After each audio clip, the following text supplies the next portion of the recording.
asalaamaaleykum mbokku Jaxaay salaamaaleykum mbokku internet yi di suivre Daaru Info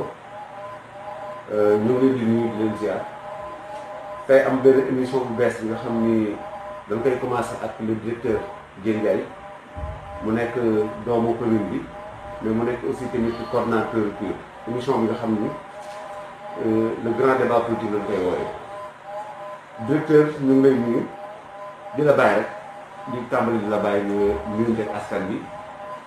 directeur Diène Ndiaye. maa ngi lay fay Amadou Tidiane di nuyu Daaru Info di remercier également honneur bi nga ma def ci première émission bi nga wax muy grand débat politique te mu nekk Daaru Info nekk suñu sànq parce que daf ñuy permettre ñuy waxtaan suñu biir di dégloonte ma lay encourager bu baax a baax ci effort bi nga ciy def ak équipe bi nga àndal di nuyu également say auditeurs mais également say internautes yi parce que page WhatsApp bi c'est très animé mais di profiter également ci occasion bi di baalu ak waa Jaxaay ñëpp di baalu ak waa Sénégal ñëpp ci fête bu ñu jógee muy feetu tabaski di leen ñaanal jàmm ñaanal ñu fekke ki at yi at déwén te lii nga xam ne mbas mi moo nekk ci àddina bi te jaaxal ñu lool yàlla def ci sotti ci ndox te ñu am ci solution pour que ñu continuer dem suñu activité économique di demante di waxante te mën a saafante ci jàmm ak salaam. jërëjëf directeur ci mbas bi nga wax sax la ñuy tàmbalee waxtaan bi mooy Covid-19 bi bon dañoo gis ne dafa commencé jël benn proportion boo xam ne dafa xaw a inquiété ñëpp ba tey sax donc le ministre de l'intérieur daf ñu si soppi mais yéen en tant que cure au début gis nañu ngeen def si ay action ngeen defoon ko ci durant mois de Ramadan bi am ay aide yu ngeen defoon yi nga xamante ni dañoo Covid bi peut-être dañ leen laal ngeen jàppale woon état bi si loolu depuis boobu nag dañ leen siy déggaat tout mais fan ngeen toll ci loolu directeur. mbas mi comme ni nga ko waxee dafa marqué société mondiale bi laay wax muy problème santé mooy problème mu économie ku wax économie dina wax liggéeyukaay yi dina wax dem te ñëw dina wax également li nga xam ne moom mooy li ñu soxla ci suñu dund mais boo gisee li ci am mooy dafay andi déjà restriction déplacement parce que d'ailleurs pays bu nekk da nga fermer say frontières li ngay échanger ak bitim réew mu wàññeeku si loolu la son excellence bi mu mettre en place force Covid-19 mu déjee 69 milliards def ko aide alimentaire mu ne également ku ci nekk yow foo mënti nekk ak loo ci mën a jàpp nga jàpp ci. Nous avons répondu à l'appel si c'est vrai que jëluñu enveloppe jëluñu chèque yóbbu ko ministère finance mais dañoo jël ci suñu askan fii nga xam ne fu la ñu nekk di wax ci seen tur di leen tiitaroo parce que bu ñu waxee Jaxaay la ñu dëkk Jaxaay la ñu politiquer bu fekkee ne Jaxaay dafa soxla taxaw da ngaa war a taxaw te loolu cure mosu ko umpale moo tax depuis des années dañuy ci doole ni ñu yem soit ñu jàppale personnes âgées muy imam yi délégué de quartier yi soit ñu jàppale bajanu gox yi soit ñu jàppale li nga xam ne mooy kuréel yi mooy GIE de femmes yi pour que ñu mën a am koom-koom mais également su période weeru koor ñu baaxantal ko joxe suukaru koor biñ koy def mois de mars mu tombé weer bi di weeru koor gi di dugg comme d'habitude jox nañ suukaru koor joxe nañ ci ceeb joxe nañ ci suukar te biñ koy distribuer amoon nañ chance yow nga fekke ko donc on a voulu répondre à notre manière à l'appel de la solidarité te loolu la nit mën a jëriñ askanam c'est vrai que def nañ également li nga xam ne dem nañ ci poste de santé yi am na ay appareils yoo xam ne jëndoon nañ ko muy ay thermomètre joxe ko mais ay thermoflage jël également gel joxe ko ak javel ak li nga xam ne mooy ay détergent joxe ko ci poste de santé yi àndoon ci ay ñu nga xam ne ñoom lañ àndal ñoom moo njaay ñi nga xam ne yëpp ànd nañ ci ak waa comité de santé yi ñu fa fekk muy daaru muy fii poste de santé bu Jaxaay mais également fi nga xam ne mooy Ñakkurab deuxième élément également identifier nañ ay points stratégiques mooy fi nga xam ne mooy terminus yi mooy garage yi ak marché yi ñu jënd li nga xam ne mooy ay fûts yu am robinet wutal leen support dem également mooy terminus 58 terminus 65 dem nañ marché bi nga xam ne mooy marché cité gendarmerie dem nañ marché unité 9 marché unité 22 ak unité 21 fii yóbbu fa ay bidon ay fûts pour ñu ci def ndox également mën a raxasu ak ay masque donc loolu mooy li nga xam ne ay mesures barrières boo xam ne buñ ko respecté mën nañ wàññi propagation virus bi. jërëjëf directeur donc ñu continuer rek surtout sur mooy côté santé ba léegi bu ñu jógee si Covid 19 dañuy dugg léegi suñu centre de santé bi nekk Jaxaay centre de santé boo xam ne depuis 2011 travaux yi dafa arrêté mu nekk loo xam ne doy waar na tam mais ñu am benn seetlu boo xam ne dañ ko cee def boo xam ne bu ñu xaw a jaaxal moom mooy le directeur Diène Ndiaye dañ ko ciy déglu gis nañ ñu bëri ñuy def ay points de presse ak yooyu noonu mais duñ si dégg directeur Diène Ndiaye en tout cas benn occasion bi nga xam man amoon naa ko déglu ko ci moo nekk si Jaxaay grand débat bu nga doon expliquer affaire promoteur boobu noonu nu mu demee boo lu tax du la si dégg mais aussi yow en tant que nga xam ne dafay liggéey si état yan information nga am si centre de santé bi. nga poste centre de santé wu Jaxaay dañuy wax ne besoin la pour Jaxaay pour insister si li nga wax parce que communauté territoire dafa soxla infrastructure de base d'ailleurs mënul correspondance bu baax la d'ailleurs parce que conseil des ministres bi passé dégg nga le président de la république Macky Sall di wax ne état bi war na dugal loxoom bu baax li nga xam ne mooy infrastructure yi ci commune 4C yi muy Jaxaay cité ko te loolu dañ ci appuyer pour renouveler suñu appel à son excellence le président Macky Sall pour que instruction yi nga xam ne joxe naa ko en conseil des ministres ñu mën ko baral particulièrement ci côté santé bi parce que d'ailleurs ci mbas mi ñu toll Jaxaay bu amoon centre de santé dina ñu wàññi au moins ñun li ñuy jéegaani soins de santé di dem ci yeneen gox yi mais pour wax ne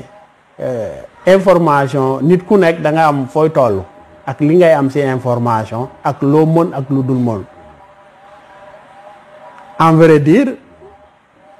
manifestation boo xam ne manifestation publique la suma cër mayuma ma dem ci par contre li nit ñi diñ fay jooytu lu may dund la fi may jaar pour que loolu am solution du lu may wax ci mbedd dama koy jëfe parce que d'abord prise d'information là pour comprendre ce qui s'est passé ce qui a été fait parce que comprendre nañ projet bi fan la nekkoon ministère urbanisme à l'école avec projet Jaxaay la woon nekkuloon projet ministère de la santé loolu moo nekkoon premier gàllankoor bi parce que balaa ñuy def compte projet Jaxaay bi si la ñu waroon rendre au moins ne poste de santé bi nañ ko delloo en tant que projet ministère de la santé ce qui n'a pas été fait fort heureusement que daaw jéeg bu wax bi 2018 d'ailleurs bi coow li jógee information yi ñu ci am mooy ministère de la santé bindoon na pour que ñu jébal ko li nga xam ne mooy projet bi ay avancées defoon nañ ci budget parce que mën naa wax xëy na yàlla dogal na ma bokk tukki ak ki nga xam ne mooy secrétaire général ministère de la santé ba ñu waxtaan ci ministère Omar Gueye aussi su lu ma xam def na ci ay jéego dem na ba rencontrer ki nga xam ne mooy le ministère de la santé ñu ne ko Jaxaay étant projet inscrire nañ ko ci projet prioritaire yi mais dañoo defoon estimation 50 millions on s'est rendu compte 50 millions mënu ko defar deuxième élément ñu dugal ko ci infrastructure yu waroon defar bi nga xamee bateau sanitaire boobu bi mu ñëw fii si Sénégal ñu jële ko port ba mu ñëw ba fii xawoon na am jafe-jafe mais on espère que programmation bi nga xam ne moo nekk en cours actuellement au niveau du ministère de la santé ak écho bi nga xam ne moom la son excellence am si wax bi si échange yi ñu si am fii nii dans la commune que bientôt le centre de santé sera vraiment une réalité parce que lu ñu itteel la ñu ngi plaidoyer ñu ngi def un plaidoyer en tant que responsable politique en tant que habitant de la commune pour que centre de santé boobu balaa fii ak fin 2021 au moins mu nekk centre boo xam ne dañ koy daloo pour que mu mën a améliorer l'offre sanitaire au niveau de la commune. C'est ce qu'on a compris également parce que bi nga xam ne centre bi parewul te ñu xam ne dañuy référer les malades soit à Keur Massar soit à Dakar si la ñu liggéeyoon avec des partenaires ambulance boobu nga xam ne d'ailleurs jógu na fi coow ñu fexe ba mu ñëw fi pour que aider au moins à l'évacuation des malades. Mais venant de vous, l'ambulance kan moo ko fi andi parce que ñun on a reçu comme information parce que Modou Ndiaye c'est un collaborateur moom dafa yàgg défendre ne ambulance yi yaa ko fi andi mais par contre dégg nañ si benn côté mooy si côté mairie yi am na si dugg mooy ñoom ñu ne ambulance bi pratiquement ñoom ñoo ko fi andi léegi lan moo ci vérifié ni ambulance boobu tey on devrait savoir que directeur Dièye Ndiaye wax ni ambulance bi kan moo ko fi andi. ambulance boo xam ne wax ne ambulance ba léegi liggéeyul. xam nga Kër Salla nga xam ne ONG bi nga xam ne moo may ambulance bi man maa leen xam man maa am contact ak ñoom depuis 2014 sëram mu doon liggéey si man bi mu fu defee première offre li tax mu créé d'ailleurs ONG bi historique bi dafa am sëram bu si nekkoon gaañu mu jàpp ne pour lu mu mën a def si askan bi bu dimbale leen pour mën a revigorer la mémoire de sa sœur mooy investir dans l'humanitaire ambulance bi pratiquement moo nekk 3e action humanitaire bi ñu siy def benn bi man amoon naa chance dem mu invité ma ministère de la santé parce que ñoom bu ñu ñëw ministère de la santé la ñuy jaar après ñu choisir destinataire bi ñu si waxtaanee ma ne ko man de soxla naa ambulance pour Jaxaay mu ne ma dinaa la wutal ñu nekk si di waxtaan di def pression ba mu woo ma ne ma gis naa ambulance waaye lii mooy condition yi ambulance yi yow individuellement yow mënuma la kaa jox personnellement parce que nekkuloo structure démembrement état en tant que tel danga may wax fan nga koy yóbbu j'avais 2 choix mënoon naa wax Jaxaay mënoon naa wax su ma cosaan mënoon naa wax Paataan mais je connaissais la situation de Jaxaay ma ne que nañ ko andi Jaxaay mais dafa am procédure administrative il faut que mu am une autorité morale buy dugal la demande la mairie si laa wax Modou Ndiaye wi nga xam ne moo nekk président commission santé si conseil municipal bi ma ne que nañu def leen demande bi bu mu defee demande bi ñu dugal ko mais les frais mu nekk les frais de transport frais de manutention ak frais yi génnee ambulance bi fii si port bi man maa ko fay. donc bi ñuy bind fan lañ koy affecté Jaxaay ambulance bi bu ñuy ñëw bind dañ si bindi poste de santé Jaxaay 2 daf maa laaj fan lañ koy yóbbu ma ne Jaxaay nañ koy yóbbu poste de santé Jaxaay 2 moom moo tax parce que def si insister il faut nga wax ma fan lañ koy yóbbu bëgguma andi ambulance bi pare ñu door a wax fan lañ koy yóbbu moo tax ñoom ñu bind si ambulance bu muy wàcc dañoo bind si poste de santé Jaxaay 2. gis nañ benn photo boo xam ne moom Ndiaye ak grand Ablaye Ba mu taxaw si ambulance. voilà loolu moo maintenant procédure yi sa nekk dem def réception ba jël ko dem yóbbu ko parce que loolu affaire administrative la mairie bi moo ko war a occupé wu parce que ambulance bi fu muy dem ki fay jox ay appui ki si war a def chauffeur c'était l'engagement de la collectivité locale donc loolu laa si mën a wax mais ñun élan bi taxoon ñu def ko élan boobu ñoo animé xool lan mooy améliorer le vécu quotidien des Jaxaay ak ñi nga xam ne am na ñoom ak relation si loolu lañ nekk mais nekkuñu si ay polémique. mais ça vous fait quoi ba léegi nga gis na ambulance bi liggéey ça vous fait quoi. Une frustration mais il faut savoir également prendre son mal en patience parce que ambulance bi mu ngi si loxo d'ailleurs wax naa la ne waa ONG ñëw nañ fii di nemmeeku ndax ambulance bi mu ngi fonctionner ou pas. Ils ont même voulu enclencher une procédure pour retirer ambulance bi. Parce que objectif social bi nga xam ne moo taxoon ñu joxe ko c'est pas respecté. C'est pas respecté te ambulance bi reste un bien de l'ONG jusqu'à preuve du contraire. Donc pour wax ne bu ma si mënee wax dara mooy ñi nga xam ne ñoo téye ambulance bi encore on a besoin de cette ambulance là du meuble nañ ko joxe. Bu fekkee ne dafa am jafe-jafe parce que mënuñ ko mettre en service xëy na entretien ba parce que loolu moo dal d'ailleurs ambulance bi nga xam ne état bi moo ko joxe woon mënuñoo jënde essence mënuñoo def loolu moo ne nañ loolu moo tax fonctionné wul mais du ma si wax plus que ça dugg si affaire détail yooyu mais li ma si wax mooy bëgg a def lu baax moo taxoon ñu def ko et si c'était à faire on ferait la même chose parce que loolu moo tax ñuy porter Jaxaay dans notre cœur.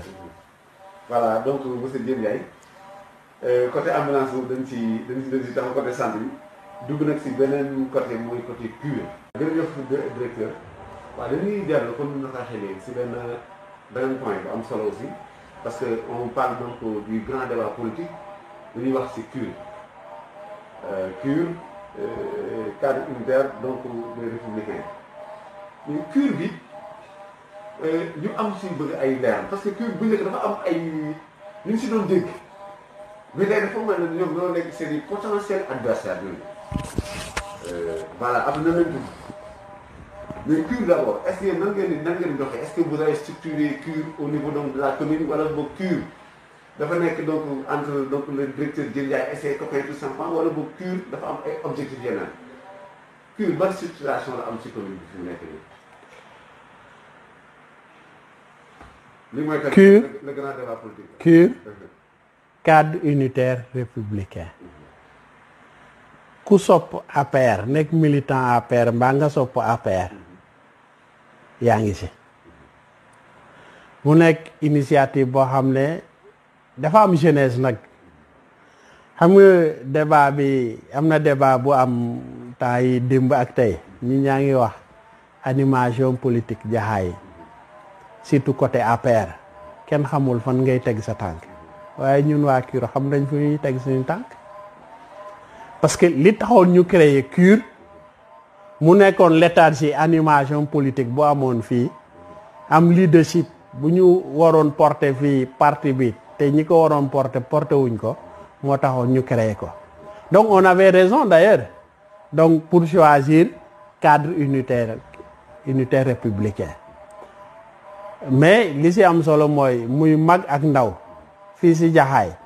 ku nekkul membre Cure sopp Cure nga liñ si def du en réalité ku jiitu kii topp si loolu taxu kaa jóg xam nga politique du man maa jiitu kii topp si xam nga lan la l'essentiel il faut faire 1+1 et boo demee élection nga mën a gagner cette mobilisation a payé et on continuera à maintenir cette mobilisation là parce que loolu moo dafa moom politique moom il faut mu am lu koy dundal te buñ ko defee gis nañ ne liñ si doon chercher de mobilisation maintenir la flamme politique servir de relais au niveau de Jaxaay pour l'APR ça a marché nit ñaa ngi wax Cure du mouvement je pense nit ñaa ngi wax l'APR n'accepte pas de mouvement te ñun on va rester fidèle à la ligne du parti donc duñu mënuñoo créer mouvement mais cadre politique la boo xam ne c'est pour maintenir la flamme joxe identité de base te je pense que loolu moo taxoon ñu créer ko rëccuwuñ ko mais également lu ñu war a continuer di màggal la xëy na li ngay wax structuration du jaru ko dañuy def à l'image de notre parti xam nga fu ñu ne kan mooy jiitu kan mooy topp ci ginnaawam coow commencé na bu malgré tout lu ñu soxla bëgg a def daañu am nuñ koy defee bu ñu soxlaa tey wax ak mag ñi am na mag ñuy wax ak mag ñi bu ñu soxlaa wax ak jigéen ñi am na ñuy wax ak jigéen ñi bu ñu soxlaa wax gune bi am na ñuy wax ak ñoom bu ñu soxlaa wax ak ñeneen ñi aussi amuñu ak religieux amuñu ci benn problème donc on n'a pas ce problème de clivage là ba tax ñuy dem di créer parce que loolu moom mooy tas ànd bu ñu demee ne kii mooy président du kii mooy président kooku yaakaar yëkkati mbagg ne ah man bu ma deful li du sotti cloison moo si am te on a voulu garder comme ça sagement le CUR li ma mën a def keneen mën na kaa def te ñu koy joxalante ay mission di dox ay mission CUR moo gën a am solo que ñuy focaliser aussi ay organisation d'ailleurs dem si ay organisation day jox raison ñi nga xam ne dañuy wax mouvement la parce que cadre d'animation politique soxlawul organisation li mu soxla mooy boo leen bëggee waxtaan ngeen waxtaan loo leen bëgg a def ngeen mën ko def loolu moo si gën a am solo résultat boobu moo gën a am solo. Bon léegi li daf may pousse encore ma dem si benn question parce que vous avez dit que le CUR n'est pas un mouvement politique n'est pas un mouvement politique donc ce n'est qu'un cadre de cadre la rek. un cadre d'action politique. d'action politique donc comme cela veut dire que CUR mënut a am ay ambition politique alors. ñi nekk si CUR am nañ ambition politique mais CUR du entité juridique boo xam ne mën na wax ne man kat maa ngi d'ailleurs pour ñu bind lettre si CUR peut-être c'est difficilement compréhensible mënuloo ko jox une identité juridique amu ko par contre c'est comme ni ma la wax c'est une action politique d'animation politique suñu identité mu ngi ci APR suñu base mu ngi APR waaw. léegi beneen comme léegi mun leen kon ngeen mën a am ambition politique c'est-à-dire donc en d'autres termes que CUR moom suñu doon dem élection locale yi. non il faut pas dire que mënuñu am ambition politique nit mënuloo nekk ci parti politique. non non je veux dire CUR en tant qu'entité. en tant qu'entité bu am. CUR amul statut juridique en tant que. mouvement pas mënul nekk. on ne peut pas créer un mouvement dans l'APR. mais mën nañ créer tur li nga xam ne ànd defar ànd dooleel Macky Sall. ma ne ànd dooleel Macky Sall du mouvement dans l'APR. tu comprends. donc c'est ça qu'il faut comprendre du CUR. donc dañoo sentir ne moteur boo ko buggee pousse da nga koy jox force. identité boobu ñu jox CUR. curiosité boobu d'ailleurs c'est un élément mais on est allé au-delà de cette curiosité là parce que ñi tey on est une réalité à Jaxaay et on compte sur l'échiquier politique dañu ñaan mu gën a dem ci kanam waaw mais de dire que amuñu ambition politique ça mënta nekk parce que ñi fi nekk ay responsable politique lañ te kuy béy ci waar ñàkk jëriñu moo tax. léegi xam nga CUR ça c'est une réalité mais man li mu fi dégg léegi mu ne nekkul mouvement man na dama xaw a jaaxal donc donte na sax ñu bëri dañuy créer mouvement mais duñ ko woowee mouvement soo waxee ndax mouvement ñu daw léegi man est-ce que bi yéen Benno Bokk Yaakaar bii nii moom nga dem ba benn instant nga sentir ne par exemple yow soo fa nekkee doo mën a percer nga ne non naa créer benn affaire boo xamante ni dina permettre man ma mën a génn ak yooyu parce que Benno Bokk Yaakaar dafa nekk loo xam ne lu xaw a jaxasoo lu nekk ni ci biir ay maire ci biir ay coordinateur APR au niveau communal ñu ngi ci biir ak ñeneen ak ñeneen ñu ngi ci biir est-ce que lu Benno Bokk Yaakaar boobu ñu gis ne yow mënoo ci percer par exemple moom moo tax nga créé CUR pour mën a jaar foofu noonu. bi ñu créé CUR ñoom Maodo Malick ñoom Maodo Kassé ñoom Kéba Ba. ñoom bokk na ci CUR. déglu rek ñoom Maodo Malick ñoom Kéba Ba ñoom Boubacar Traoré ñun ñoo toog ci kër Kéba Ba ñu créé CUR boobu à l'époque question bi ñuy posé naan Jaxaay leadership politique bi dafa kenn xamul ci kan mooy jiitu ak kan mooy mënuñoo woote réunion politique on a réfléchi de cette manière-là pour créer le CUR mais on s'est rendu compte que CUR dafa am également ñeneen ñi nga xam ne ñu ngi ci politique bi nekk fii comme ni nga ko waxee nekk Benno Bokk Yaakaar di jàppale président Macky Sall te seen représentant bi fii se sont sentis également concernés par Benno Bokk Yaakaar par le CUR ñu dem waxtaan ak ñoom ñu nekk d'ailleurs on a fait CUR Benno Bokk Yaakaar les ténors les représentants de ces partis-là les leaders muy Thiène bokkul CUR mais CUR Benno Bokk Yaakaar la bokk ñoom doyen Abou Sow du membre CUR mais CUR Benno Bokk Yaakaar la bokk. Donc du caagen dañoo parce que en réalité dafa am histoire bu ñu war a fàttali. Benno Siggil Sénégal fii si biir commune bi moi j'étais parmi les porte-parole bi koy Thiène di ko coordonné fii nii man fii la ma fekk donc Benno Siggil Sénégal bi ñu ko defee en 2009 man j'étais membre. Je ne cherche pas à percer dans Benno Bokk Yaakaar ce qui est important mooy ñi fa nekk ñu am coloré fësante wóolante ba lu ñu mën a war a def ñu koy def ensemble te ñooñu ñu may remercier la aw ma ñoom xaar ma yàlla dañu déggante di waxtaan muy madame nekk fii AG ki nga xam ne ki nekk cité gendarmerie madame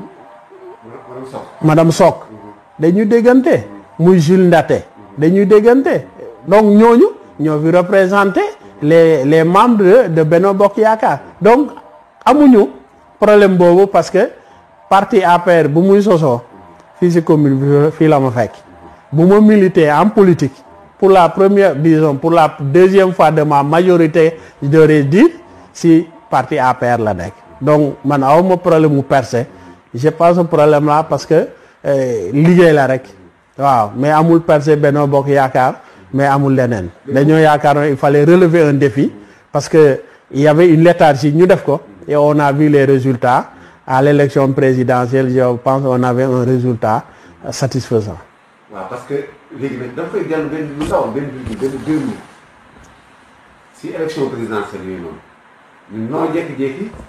élection yi jeex ñu mel ne comme si affaire daal su fi gagné wala Benno Bokk Yaakaar su fi gagné mooy président de la République jël njaay bi moo tax ci ay textes yoo xam ne da nga ko gis. xam nga li nit ñi di wax ak li nit ñi di def dañ leen ko bàyyil politique moo mel noonu mais victoire du président Macky Sall fii ci commune Jaxaay fii ci Sénégal kenn nit rek moo ko mën a bàkkoo mooy le président Macky Sall parce qu'en réalité c'est lui qui était candidat ñun ñëpp bañ ko doon jàppale bu yàlla defee mu am fi succès nga xam ne bu ñuy def élection législative fii ne on avait gagné à 37% ñu dem élection bi nii ñu dem ba 49 et quelque c'est un résultat important mais ku si nekk yow da ngay natt yow li nga si def individuellement nga toog xam lan laa si def lan laa cotiser pour résultat boobu mën a am ñun bu ñu toogee def suñu introspection waxuñu ne ñun ñoo tax mais liggéey nañ si loolu nag dañ koy remercier surtout di ko ndamoo waa Jaxaay bi nga xam ne ubbi nañ seen bot xool ne il faut pas se tromper de choix le meilleur candidat c'était le président Macky Sall et le choix a été fait et on passe à autre chose. Monsieur le directeur, bientôt les élections locales CUR day def élection locale wala du dem. wax naa leen les CUR du parti politique CUR du mouvement yow naka nga bëgg a CUR dem ci élection locale. donc kon li mu doon wax amul. mais ñi nga xam ne ñoo nekk CUR du ñu nekk spectateur ci élection locale yi.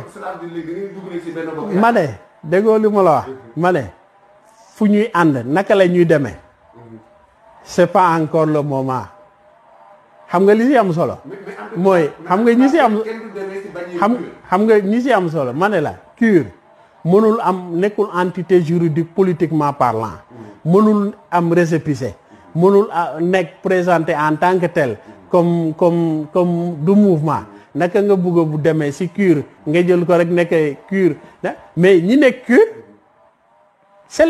ils existent sur le terrain politique de Jaxaay. donc tey am na lu leer moom mooy CUR en tant qu'entité moom bu dem ci élection locale. en tant que turu CUR ci boppam. turu CUR ci boppam. mais kon yéen mën na xalaat kon ngeen dem. mais moo wax la moo wax. monsieur le directeur. monsieur le coordinateur. ci coordinateur laay waxal. monsieur le coordinateur du CUR.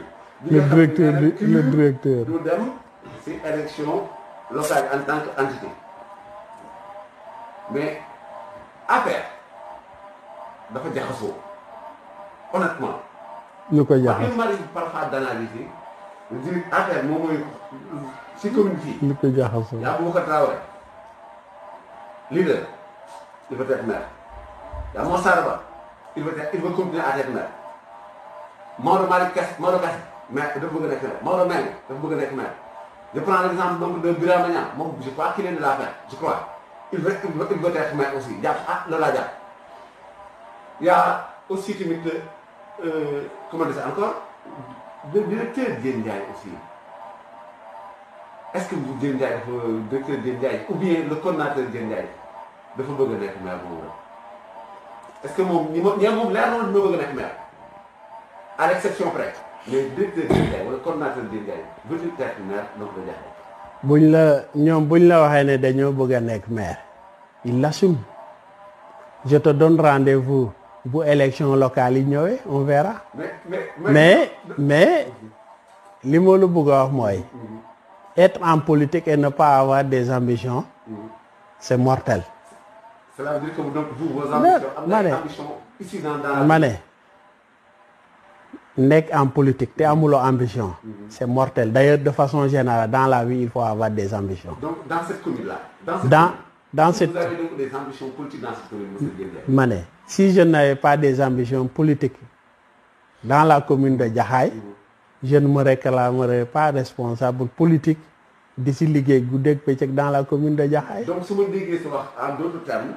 moom mooy nekk yow vous travaillez pour donc les élections locales yi. Je ne me focalise pas sur une élection particulière. L'essentiel c'est que de faire en sorte que l'APR soit une réalité dans Jaxaay.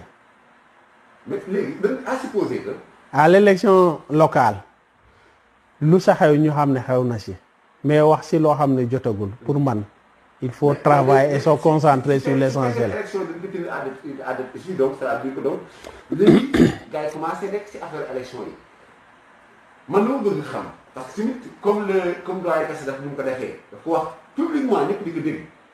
bu ne moom dafa bëgg dafay postuler pour nekk maire ñu jël ku mel ne le maire actuel mooy Moussa Ba mu taxaw mu ne moom daf leen di gagner te bàyyi si quelle exception moom élection yi dafay junior yi dafay ñëw nekkaat maire moom ñoom ils ont dit leurs ambitions clairement le directeur Diène Ndiaye yow c'est ambition clairement dans cette commune là surtout si élection locale mën nga xam wala mu ngi xam. Amadou Tidiane j'insiste xam naa yaa ngi insister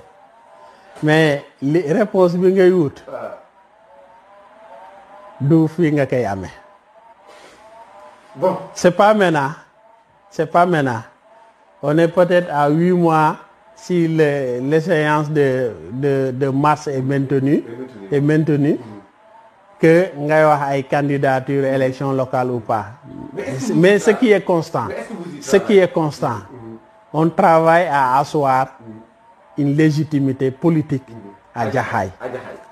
Et pour nga am légitimité politique moom il faut nga xëccoo maire. Ouais. C'est sûr. Non légitimité politique du caa gën nga dem xëccoo ji maire xam nga légitimité politique mooy lan. mooy yow li nga xam ne moo tax ngay liggéey ci politique. mooy am ñooy àndal politique. ngeen di am action politique. ngeen di wax di ci jóg. pour que APR nekk une réalité jax loolu moo ci am solo le déterminant c'est l'APR. Le déterminant il n'est pas individuel. Le déterminant il est collectif. Maintenant ku ci wax sa ambition wax ko dañ la koy bàyyil mais ñun on va pas suivre les gens parce que dañoo wax ne ils sont candidats oui ou non que ñun dañuy agiter wu pour wax non dañuy liggéey parce que il y a encore une réalité à faire, il y a des analyses à faire ñun on se jette pas dans le marigot comme ça. waaw léegi dafa am leneen lu ñuy dégg aussi franchement mooy le directeur Diène Ndiaye dafa am voilà dafa nekk ami du ministre Omar Gueye. Est-ce que vous confirmez que vous êtes des amis vous? Omar Gueye, c'est mon ami. Vous confirmez? Je confirme, Omar Gueye, c'est mon ami. Voilà.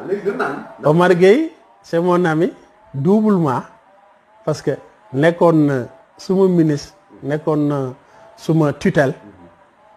te suma nomination directeur des industries de transformation de la pêche, à part décision présidentielle Omar Gueye moo def proposition bi donc dama koy remercier Omar Gueye nekk le coordonnateur départemental de l'APR ici dans le département donc ñuy ànd di def politique donc je ne nie jamais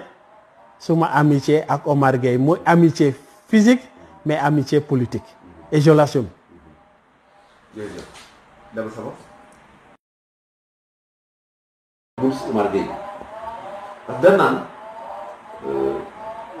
ministre Omar Gueye dafa dem benn instant dafa am déception si l'actuel maire léegi mu am ku mu fi bëgg a teg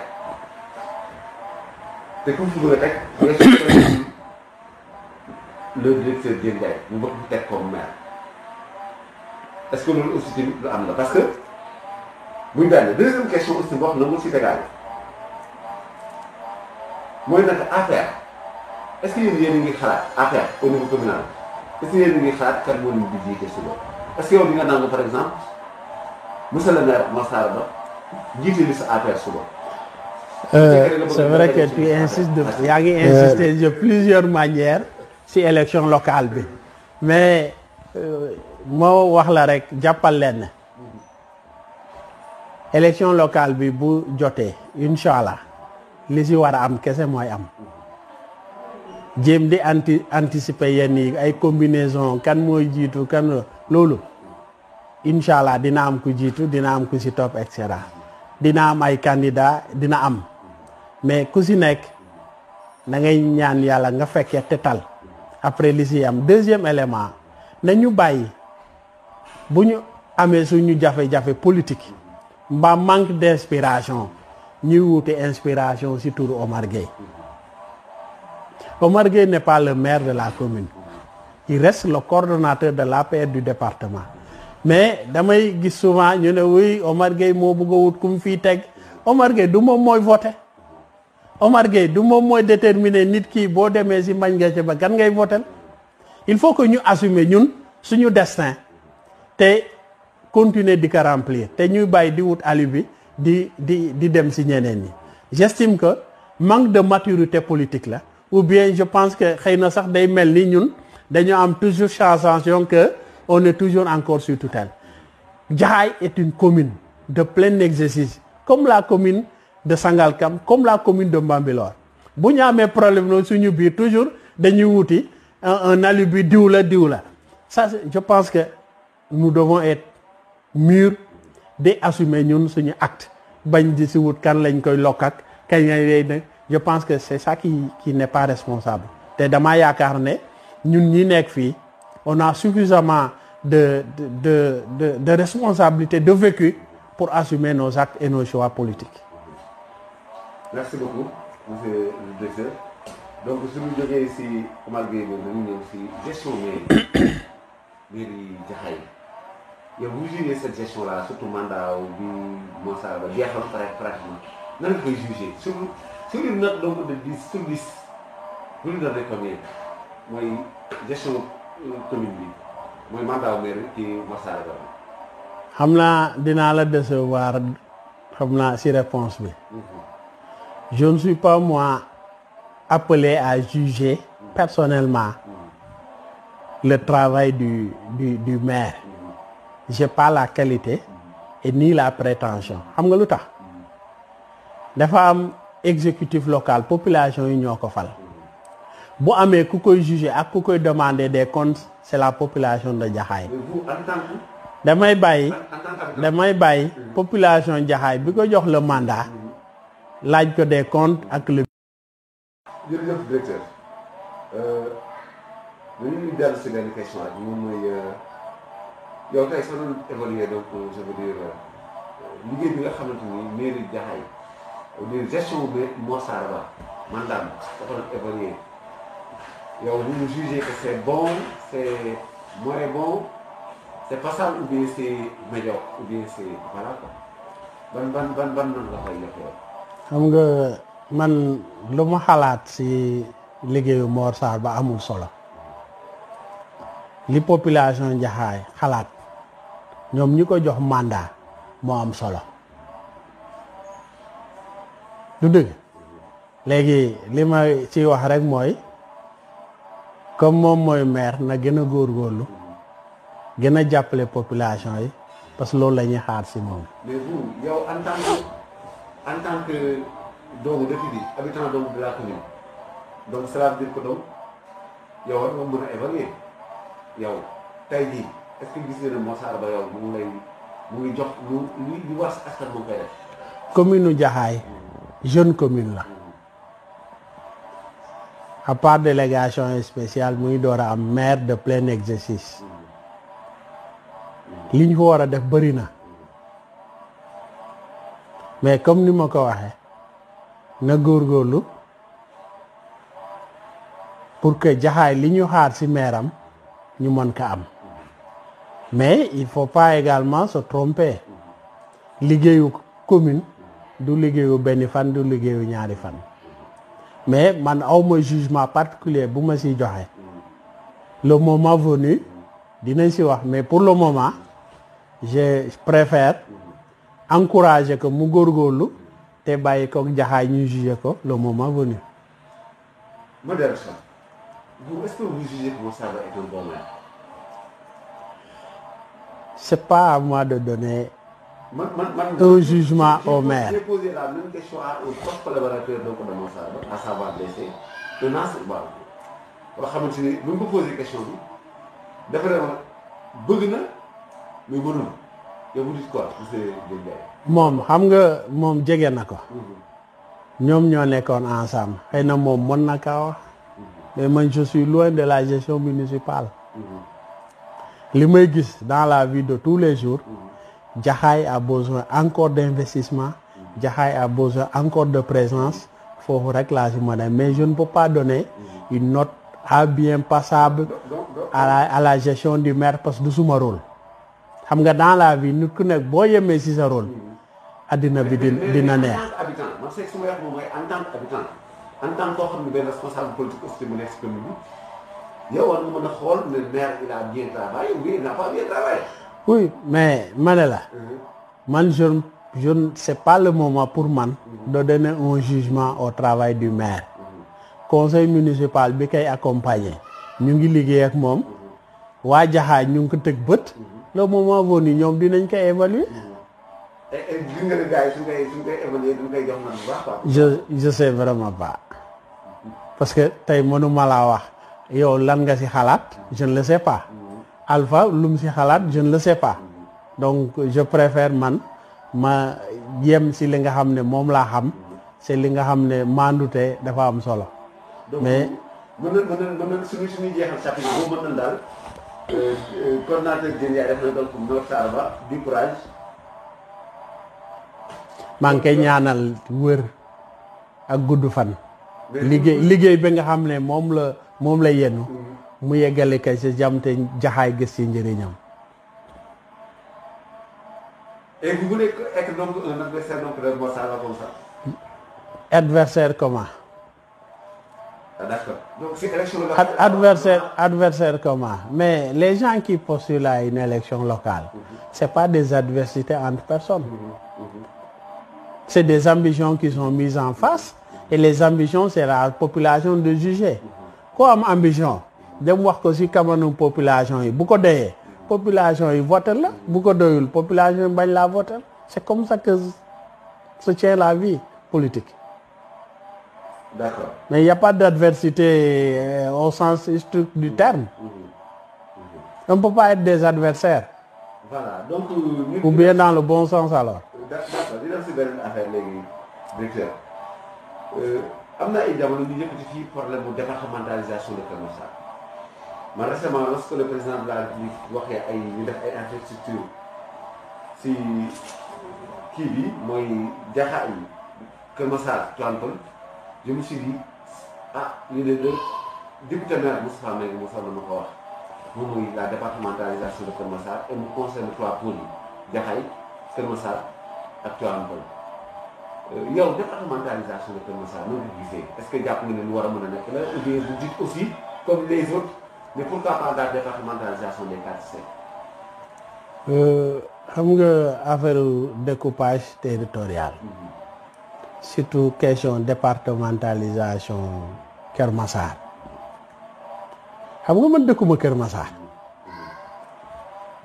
man Jaxaay laa dëkk Jaxaay bokk ci Rufisque man ça m'intéresse pas moi. Et non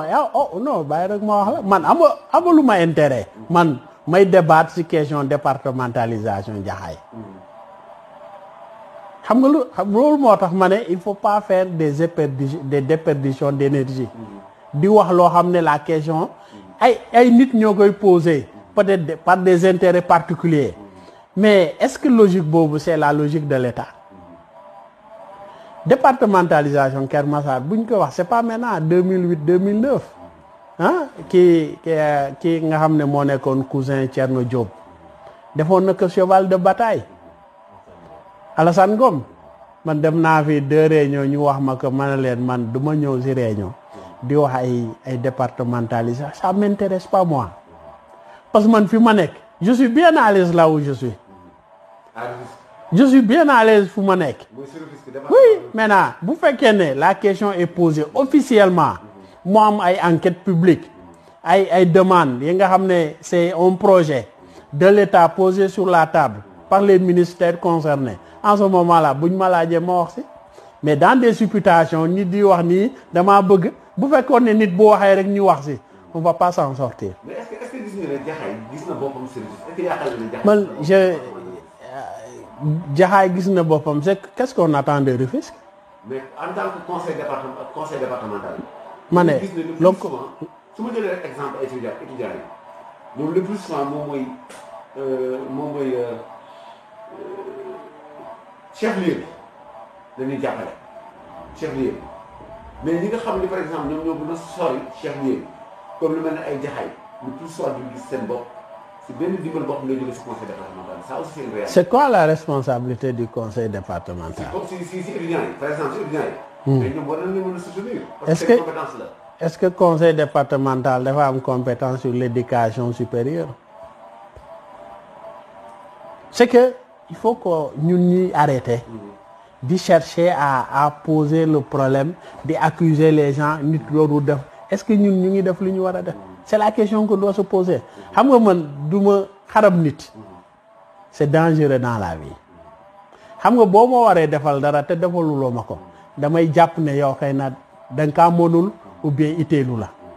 ma dem wuti leneen. C'est vrai qu'on attend des collectivités territoriales si compétence li ñu leen transféré ñu exercer ko librement léegi lu tax bu ñu leen waree jàppale te jàppalu leen ce qu'on doit faire dañu war a xooli lu tax jàppalu leen. Est-ce qu'on a emprunté la bonne voie? Parce que je pense que on est dans la même sphère fi ñu bokk ñoom ñoo bokk département bi le président du conseil départemental maa ngi koy ñaanal wóor ak gudd fan ah c'est un ami bu fekkee ne dafa am ñi mu war a jàppale dans la commune sa jàppale wu leen mais on a les moyens de parler. J'ai posé le président du conseil départemental à savoir donc Souleymane Ndoye je lui ai posé une question benn jour man sama bopp maa ngi posé question sur Jaxaay donc il m'a fait savoir qu'ils n'ont jamais rien investi à Jaxaay. Oui mais si comme vous le dites moo la tontu loolu. moo la ko tontu mais c'est lui qui assume la réponse parce que lui. dañ naan par exemple le coordonnateur Diène Ndiaye def na moom il est pour Jaxaay reste donc ce département de Rufisque. Je ne présume de rien du tout. Mais moi je suis bien là où je suis. Je n'ai aucun problème de ça. bu état bi décider souverainement ne day def département à Keur Massar def consultation yi nécessaire moom bu ko décider man je m'aligne à ça j'ai pas de problème. Moi je suis né à Fatick. Je suis né dans le Sine. Je viens habiter à Jaxaay. Et pourquoi je vais me poser la question est-ce que Keur Massar laay bokk? Moi j'ai habité Keur Massar de 2003 à 2009. Donc le problème n'est pas là. Le problème mooy on est tous sénégalais. bu fekkee découpage administratif moo tax nga dëkk Keur Massar mbaa nga def bu deneen découpage ñëwee ne la yow fii ngay nekk dinañ la si consulter boo si joxee sa avis baax na boo si joxe buñ ko déggee baax na buñ ko déggul baax na mais le problème l'essentiel ki yow sa environnement sa cadre de vie li nga xam ne moom nga soxla pour dund ak sa njaboot si wér-gu-yaram si jàng si liggéey nga fekk ko yow fi nga nekk. D'accord. Mais pour que mu nekk parce que c'est des ambitions politiques qui se choquent. On ne fait pas le découpage à cause des ambitions politiques. Et c'est ça qui est dangereux. Ah, et moi, je ne veux pas être dans un débat où les gens posent des questions de découpage politique pour des ambitions politiques. Moi, je ne suis pas dans ça. D'accord. Merci beaucoup, monsieur le directeur. Ñu jóge si départementalisation de Keur Massar bi ñëw si benn point boo xam ne dafa concerne notre commune moom mooy la route Promoville bii nii bon mu nekk boo xam ne dafa am si cahier des charges bi nga xam ne ñun joxal nañ ko dañ see prévoir ay caniveaux sur deux côtés yi déjà sax donc le premier adjoint avait fait un exposé là-dessus wax si affaire mais bépp boobu dañoo gis ne caniveaux yi moom gars yi defuñu parce que déjà ils l'ont dit clairement ñoom defuñu ko donc beneen forme donc d'assainissement bi mooy l'assainissement gravitaire yow en tant que aussi doomu dëkk bi lan ngay wax si loolu parce que am na ñu bëri ñu jóg wax si affaire reproduire boobu. présent bu ñuy wax wax dëgg yàlla mais gis ñu si ñoom seen leader lan ngay wax si loolu. li may wax si problème mu tali yi Promoville c'est de porter un plaidoyer beaucoup plus large que ça. Jaxaay manque encore d'infrastructure président bi dégg na wax bi dégg na plaidoyer bi liñ si yokk mooy gën a wax pour que linéaire de route goudronnée yi ñuy def si commune bi ñu yokk ko bu ñu mënoon ñëw fii jox nu 30 kilomètres 50 kilomètres de route goudronnée ñu applaudir ñu war a veiller à ce que comme ñëpp nuñ ko waxee dans les villes le problème d'assainissement nekk un problème récurrent kuy def tali dafa war a am assainissement parce que tali de toute façon il y a que deux façons de faire la route soit tu le fais au niveau du sol mu am toloog kii bi suuf si mais boo yokkee niveau bi tu crées un déséquilibre un dénivellement donc circulation ndox mi day changer mais il est indéniable que j'ai pas vu les termes de référence ni le cahier de charge mais bu fekkee ne mu ngi si il faudra veiller à ce que ñu réaliser que bu si nekkul aussi il faut prendre les dispositions ak ki nga xam ne moo yore chantier bi ki nga xam ne mooy coordonnateur Promoville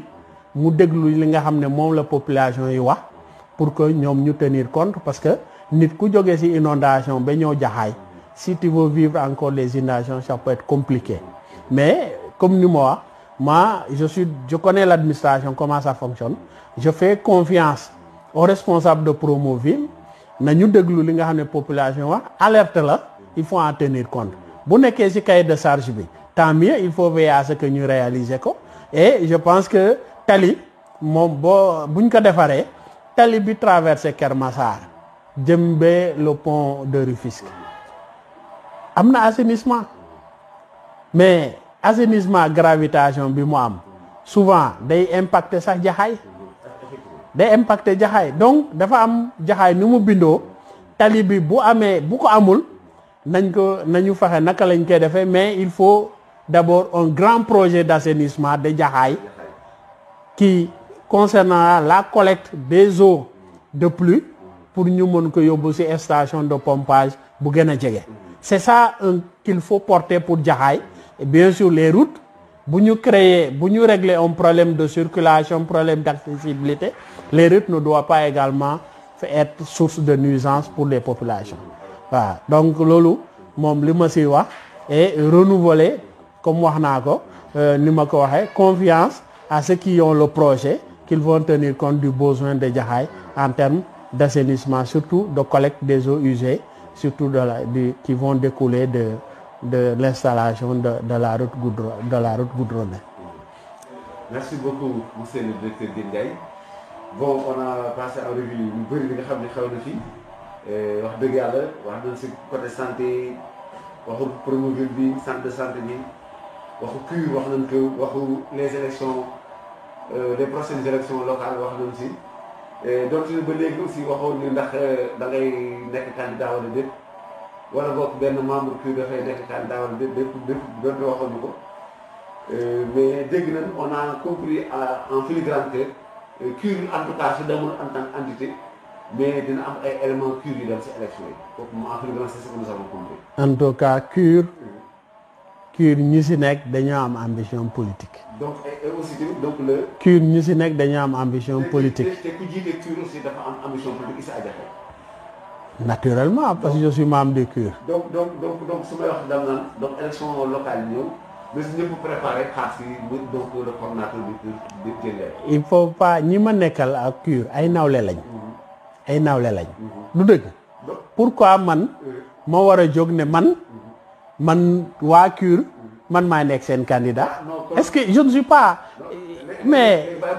c'est le minimum qu'il faut. moom mooy nag donc élection locale yi aussi amoon nga xaar si Diène Ndiaye su nekkul candidat dina am fu mu jàppale. en tout cas damay ñaan gudd fan fekke ba élection yi fekk ma fi. monsieur Diène Ndiaye ñu ngi lay bàyyi nga say kàddu yu mujj. suma kàddu yu mujj mooy renouveler suma remerciement ci yow loolu laa waroon mujje mais damay delloo njukkal population Jaxaay population bu résiliente la parce que jafe-jafe yi am na fi te terewul ñu ngi ànd ak seen ngor di góorgóorlu bot bu set ñu dem liggéey comme seen nawle yi ñëw jàpp seen njàmbur kenn déggalu leen histoire lu ñu leen war a dimbale pour améliorer seen condition maa ngi koy plaider et yow premier chef auprès du président Macky Sall comme ni mu ko waxee conseil des ministres yàgg nañ ko wax d'ailleurs bu ñu ñemee di taxaw fii ci commune u Jaxaay di wax politique ci APR dañuy xaar satisfaction besoin yi nga xam ne mooy essentiel commune de Jaxaay muy école muy tali muy électricité muy complexe socio-culturel mooy centre de formation li nga xam ne nit ci àddinaam environnement daf ko war a am te mu am feneen ñun soxla nañ ko donc loolu dañ ci continuer di ci wax di ci dox pour que loolu nekk réalité politiquement également ñuy continuer di soutenir li nga xam ne mooy APR CUR ci commune bi parce que mbalaa nga ne naam nekk fa di remercier au passage ñi nga xam ne depuis ñu def engagement politique ñu ngi wax ak ñoom ñu ñuy déglu di ñu jàppale di ci dox ñu koy ànd ensemble ci li nga xam ne mooy parce que œuvre collective la te particulièrement bu ma ci cité mais ki fi nekk ci bi ñuy def kii Modou Ndiaye mu ci def liggéey bu am solo mën naa ci cité ñoom Mamadou Wane mën naa ci cité Kéba Baye mën naa ci cité Soumaré mën naa ci cité la famille Benno Bokk Yaakaar Thiène ñi ñoo xam ne dañuy liggéey tous les jours les mouvements de jeunesse ñi nga xam ne waaye CUR jeunesse jigéen ñi mooy ñi nga xam ne ñu ngi tous les jours xam nga dañu am baromètre on a mobilisé 40 cars dans cette commune le CUR bi ñu teeru le président Xi Jinping fii bi ñu inauguré AIBD bi ñu def pose première pierre fii nii stade bi ñu inauguré Dakar Arena plein de choses donc CUR car macha allah bu ko cat topp ñu continuer di ci liggéey mais xam nga teel a doylu mooy yaakaar ne yow atteindre nga niveau boo xam ne yow bu la neexee nga yëkkati mbagg loolu ñun dañu ñaan yàlla bu mañ ñoo dab xam nga lu tax parce que boo daagoo naagu te boo naka lañ ko béw jigul nit te dañu ñaan yàlla béw ba ñoo dab ci li ñu nekk mais beneen bi mooy ñu nekk ci période bu xaw a difficile bu difficile muy Covid bi may gën a ñaax waa Jaxaay comme relayé d'ailleurs le ministre de l'Intérieur évaluation Covid bi démb ci comité national bi wax nañ ne dëkk bi encore dafa soxla nit ñi taxaw respecter les gestes barrières port de masque lavage des mains mais malheureusement damay constater parce que je vis dans Jaxaay un relâchement daañu xool avec des appuis naka la ñu mën a amaat ay masques distribuer ko def encore sensibilisation mais ça également nit ñi bàyyi arrêter ay rassemblement yi ça ne sert à rien du tout ànd à deux te soluloo masque sax c'est critique li xew nii ci dëkk bi ñëpp xam nañ fan la jógee nit ñi respecté wuñu mesures barrières yi donc te loolu loraange rek lay jur parce que ñii ciy faatu ay nit la comme ñun suñu dëkkandoo la suñu waajur la suñuy rakk la te kenn ñaanul yàlla nit di demee noonu ci àddina bi donc nit ñi nañu gën a fagal xam ne boo moytoo ba mbas mi bañ a dugg ci askan bi yow ci sa bopp da ngay am ndam parce que bu fekkee ne yow yaay dem soluloo masque mbaa ngay def li nga xam ne su dul noonu ba dugal mbas mi fi nga xam ne mooy sa biir njaboot yow li leen dal yaa ko fa àndi te on regrette tous li nga xam ne déjà ce qui s'est passé c'est trop déjà bu buggee continuer ça sera encore de trop nañ ko fi yemale te yemale boobu c'est entre nos mains beneen bi ci des mooy nawet bi dugg na ñu ñaan suñu borom mu nekk nawet bu barkeel. waaw parce que on vient de parler donc d'une inondation donc dañ ko tëb ci kii gis nañu ne Jaxaay daaw surtout donc les Parcelles Assainies donc elles ont vécu donc des moments très très difficiles sans que globalement pour unité 9 j'ai remarqué que ndox bi commencé waa noonu voilà. dégg naa loolu moom. xam naa ci dara parce que barke démb rek maa ngi déglu ci médias yi ñuy wax unité 9 malheureusement côté boobu muy côté boobu ci parcelle bi nekk unité 9 wër jumaa bi foofu c'est un cas particulier je pense la meilleure des choses il faut le faire il faut identifier cette zone je préconise que nit ñi fa dëkk nañ leen reloger buñ fa mënul créer assainissement nañ ko def un bas-fond créer ko mu nekk un bassin de rétention comme niñ ko defee Keur Massar gis naa ñuy restructurer Keur Massar may plaider auprès du ministre Omar Gueye ni ñu def noonu Keur Massar nañ ko def Jaxaay ci côté yooyu pour que unité 9 boobu ak unité 10 bi bu ñu mënee reloger les gens mbaa ñu xool nu ko lañ koy aménager pour que ñu mën te saa su ñëwee Jaxaay jafe-jafe yi commencé donc deux dispositions moo ci am soit ñu defar fa assainissement soit ñu reloger ñu fa nekk créer un bassin de rétention d'ailleurs ñu mën a drainer les eaux de Jaxaay ñu mën faa dem comme ça mu nekk un collecteur primaire je pense ça également c'est une solution donc ñu bàyyi nit ñi ñu fay dëkk di fa dëkk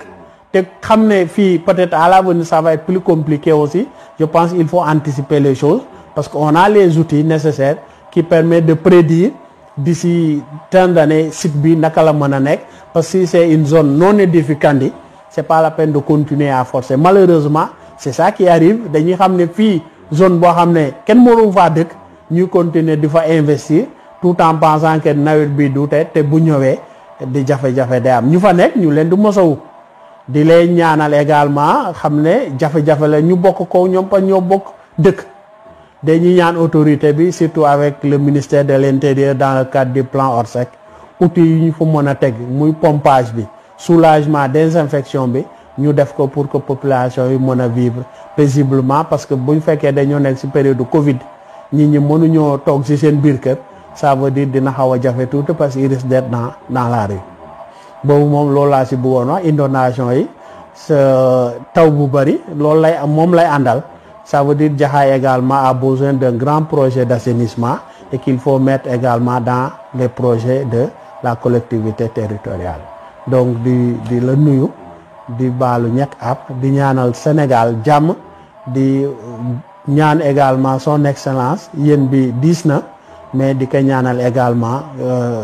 les ressources nécessaires pour que mu mën a résilience bi ñu ngi ci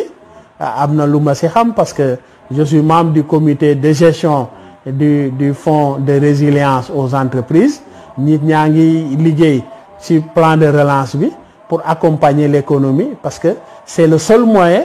de sauver l'économie du pays parce que santé bi bu amul nit ñi duñu liggéey te bu ñu toppee mbas mi également day daanu beneen bi c'est di remercier son excellence le président Macky Sall qui m'a renouvelé une confiance en me nommant directeur de la pêche continentale. Après 4 ans de dur labeur passé à la direction des industries,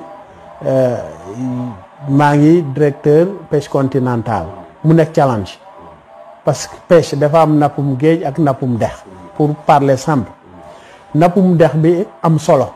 parce que dund li ñi di lekk ci population boo demee Kédougou boo demee Tamba boo demee Matam une partie de Saint-Louis Fatick Louga Diourbel yooyu yëpp ci pêche continentale Kaffrine loolu yëpp ci pêche continentale la bokk Kolda Sédhiou yooyu yëpp am pêche continentale donc bu ñu la ko dénkee challenge la dañu ñaan confiance bu ñu am ci loolu challenge boobu ñu fixé ñu mën a répondre pour que pêche continentale nekk une réalité au Sénégal parce que daf ñuy permettre également nit ñi besoins yi ñuy am ci protéine animale ñu mën say jot pour que wér-gi-yaram gën a sax parce que ku lekk jën sa wér-gi-yaram day améliorer problème mu cardiaque ak les oméga 3 mën na ko régler mais également plusieurs synthèses li ci nekk te mën nañ ko am à un prix relativement acceptable fii ci Sénégal donc loolu laa ci bëgg a wax di remercier également ñi ma manifester solidarité bi affaire bi génnee ñu bëri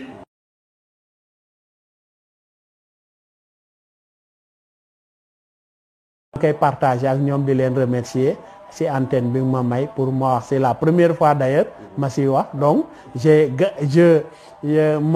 ma primauté information boobu ma jox ko Daaru Info c'est un challenge et je m'y mettrai avec beaucoup de volonté et parce que loolu la ñu xaar ci man il faut relever les défis. Une promotion la wala parce que déggoon nañu temps yii passé amoon ay coow yu bëri ak vraiment ak ay bateau ak yu noonu. donc bu la joxee yóbbee pêche continentale est-ce une promotion wala. pour man challenge la. challenge la parce que nga xam ne moo ma proposé ministre Alioune Ndoye ma koy nuyu au passage di ko remercier bi nga xam ne moo def proposition bi pour ñu def directeur pêche continentale si waxtaan challenge la challenge bi nag dama ko war a mériter def li nga xam ne moom la ñu xaar si man pour que suba ñu mën maa dénk leneen parce que loolu laay séntu.